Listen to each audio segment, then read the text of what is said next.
గత 6 నెలలుగా నేను ప్రయత్నిస్తున్నది అయితే అందరికీ తెలుసు మీడియా ద్వారా. నన్ను దేశగారి స్వర్ణలత డమరేశ్వర్ అనే భార్యాభర్తలు చేరదీసి గత 5 ఏళ్ల నుంచి నేను దాచుకుంటున్న నా దగ్గర, బయట నుంచి కూడా మా వాళ్ళందరూ కూడా నా దగ్గరే దాస్తారు డబ్బులన్నీ.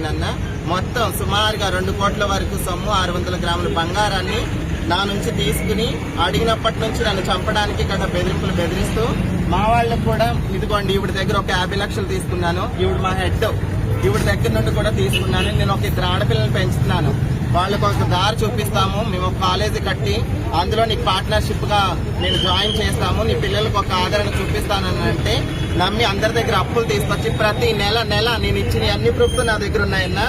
నా దగ్గర ప్రతి ఒక్క ప్రూఫ్స్ నా దగ్గర ఉన్నాయి. ఆయన పలుకుబడి బలాన్ని ఉపయోగించుకుని నేను స్టేషన్ 6 నెలల చుట్టూరు తిరుగుతున్నా, కనీసం విచారించడానికి కూడా వాళ్ళు పిలిపించట్లేదన్నా. ఆయన వెనకాల ఆయన పనిచేసే కృష్ణారెడ్డి కాలేజ్ ప్రిన్సిపాల్ కృష్ణారెడ్డి ఉన్నారన్నా. ఆయన ఎక్కడికక్కడ, ఎందుకంటే మదనపల్లి ఇలాంటి ఇది ఒకటే జరగదన్నా. మదనపల్లి ఏంటి అంటే డబ్బు పలుకుబడి ఉంటే ఎన్ని అన్యాయాలన్నా జరుగుతాయి, ఎంతైనా చేసేయచ్చు. ఇక్కడెక్కడ కూడా న్యాయం జరగదు. దానికి సాక్షిగా ఒక్క నిమిషం ఉండండి అన్న. మేము ఎన్నోసార్లు అర్జీ పెట్టినాము, కలెక్టర్ గారికి అర్జీ పెట్టినాను, డిఎస్పీ సార్కి అర్జీ పెట్టినాము. స్టేషన్ చుట్టూరు గత 6 నెలల నుండి ప్రయత్నిస్తున్నాను, కనీసం పిలిపించి ఏం జరిగిందనే అడిగిన దాఖలాల్లో కూడా పోలేదన్నా. గొంతు చించుకుని నడుస్తుంటే నన్ను ఇదిగోండి అన్న చంపడానికి కూడా ప్రయత్నించారు. కృష్ణారెడ్డి పేరు బయటకు వస్తే నన్ను చంపుదానని చెప్పి బెదిరించిన ఆడియో రికార్డింగ్స్ కూడా నా దగ్గర ఉన్నాయి.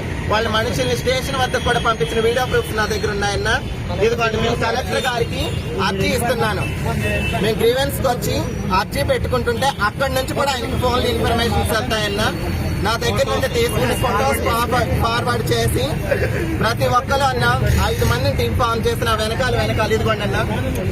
పోలీస్ స్టేషన్ కి మేము వెళ్తే నా వెనకాలే, మేము వెళ్ళేందుకు కూడా అక్కడికి ఫోటోల ద్వారా వెళ్ళిపోతాయన్నా. మేము ఎక్కడ వెళ్తున్నామని నా వెనకాలే ఫాలో అప్ చేసి నాకు న్యాయం జరగకుండా ఎక్కడికక్కడ పలుకుబడి డబ్బుని ఉపయోగించుకుని నాకు అన్యాయం జరుగుతుంది. నాకు ఇక్కడ అయితే నమ్మకం లేదన్నా.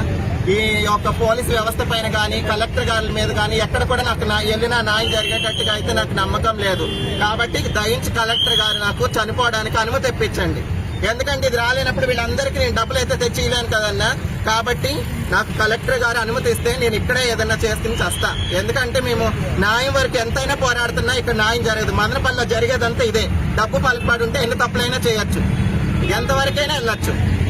మదనపల్లి జిల్లా అయిందని స్టేషన్ చుట్టూరు 6 నెలలు తిరిగినాను నేను, అక్కడైతే న్యాయం జరగలా. జిల్లా అయింది, ఎస్పీ గారు వచ్చారు, కలెక్టర్ గారు వచ్చారు, ఎంతో అంత మా వైపు చూసి దయ చూసి నాకు న్యాయం జరిగేటట్టు చేస్తారని ఎంతో ఆశలతో వచ్చినాను. ఇక్కడ కూడా వాడు పలుకుబడి డబ్బు ఉపయోగించి నాకు ఎక్కడ కూడా న్యాయం జరగలేకుండా చేస్తున్నాడు. 2 కోట్ల వరకు రావాలన్నా 600 గ్రాముల బంగారం. నాకు కిందటి బుధవారం మేము గ్రీవెన్స్ లో మేము 2వ తేదీన గ్రీవెన్స్ కి వెళ్ళి కంప్లైంట్ ఇచ్చినానన్నా.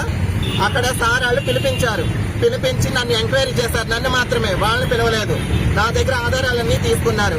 అది తెలిసి వాళ్ళని కూడా పిలిపిస్తే బుధవారం వరకు నాకు టైం ఇవ్వండి అని చెప్పి 7వ తేదీ నాకు ఫోన్ చేయించారు పెద్ద మనుషులతో. మీకు బంగారం డబ్బు ఇస్తామమ్మా, మాకు ఒక బుధవారం వరకు టైం ఇవ్వండి అని చెప్పి నమ్మించి గ్రీవెన్స్ నుండి వాళ్ళు మళ్ళీ కంప్లైంట్ రేస్ చేయించి అక్కడ కూడా అన్యాయమే. ఎందుకంటే నేను చెప్పిన మ్యాటర్ ఏది రాయరు సార్. మేము ఇచ్చిన గ్రీవెన్స్ లో వాళ్ళకి అనుకూలంగానే స్టేషన్ లో సీఏ గారు ట్రాన్స్ఫర్ లో ఉన్నారు, ఎస్ఐ గారు లేనప్పుడు స్టేషన్ నుంచి కూడా స్టేట్మెంట్ ఎలా వెళ్తుంది? పిలిపించామని చెప్పి ఒకటన్నా తీయండి సార్, కాల్ తీయండి బయటికి. నాకు జరిగిన అన్యాయం తగ్గుతుంది. స్టేషన్ నుంచి అయితే నాకు ఒక్క ఫోన్ కాల్ కూడా రాలేదు సార్, ఒక్క ఫోన్ కాల్ కూడా. ఆయన బలగం నేను ఆయనతో మాట్లాడిన ఆడియో రికార్డింగ్స్ వాళ్ళు పంపించిన వాళ్ళ పిల్లల్ని స్టేషన్ దగ్గరికి వెళ్తే వాళ్ళ పిల్లల్ని పంపించారు. 6 వీడియో రికార్డింగ్స్ కూడా నా దగ్గర ఉన్నాయి సార్. వీళ్ళందరూ కొమ్మక్కాయి నన్ను నాశనం చేయాలని చెప్పి నన్ను చంపాలని ఆత్మహత్య నన్ను హత్య చేయడానికి ప్రయత్నించారని చెప్పి నేను కేసు ఇస్తే కూడా ఎఫ్ఐఆర్ ఫైల్ చేయరు సార్. గత 6 నెలల నుంచి నేను తిరుగుతున్నాను, ఒక్కరు కూడా పట్టించుకున్న నాదులో లేరు సార్. స్టేషన్ లో సిఎస్ఆర్ లేరు, ట్రాన్స్ఫర్ లో ఉన్నారు. అప్పుడు గ్రీవెన్స్ కి ఎలా వెళ్తుంది? వచ్చి పలకరించారు, న్యాయం జరిగిందని ఎలా చెప్పేస్తారు సార్? అంటే డబ్బు పలుకుబడి ఉంటే ఎంతవరకైనా సరే చెల్లుబడి అయిపోతుంది. మదనపల్లిలో కేవలం డబ్బు పలుకుబడి ఉంటే ఎన్ని తప్పులైనా చేయొచ్చు. అన్యాయమైన వాళ్ళకైతే న్యాయం చేయరు. ఇది నేను అందుకే సార్ నాకు న్యాయం జరిగేంత వరకు ఈ పోరాటం అయితే నేను ఆపను. నేను సీఎం దృష్టికి వెళ్ళాలని చెప్పి నారా చంద్రబాబు నాయుడు గారికి, పవన్ కళ్యాణ్ గారికి, హోమ్ మినిస్టర్ అనితకి నేను విన్నపించుకునేది ఒకటే అక్క, నాకు న్యాయం జరిగేంత వరకు నేను ఈ ప్లేస్ లో నుంచి అయితే కదలను. నన్ను చంపేసినా ఇక్కడే చంపేయండి, నన్ను ఏం చేయాలనుకున్నా ఇక్కడే చేసేయండి. నాకు న్యాయం జరిగేంత వరకు అయితే నేను ఇక్కడ నుంచి కదలను.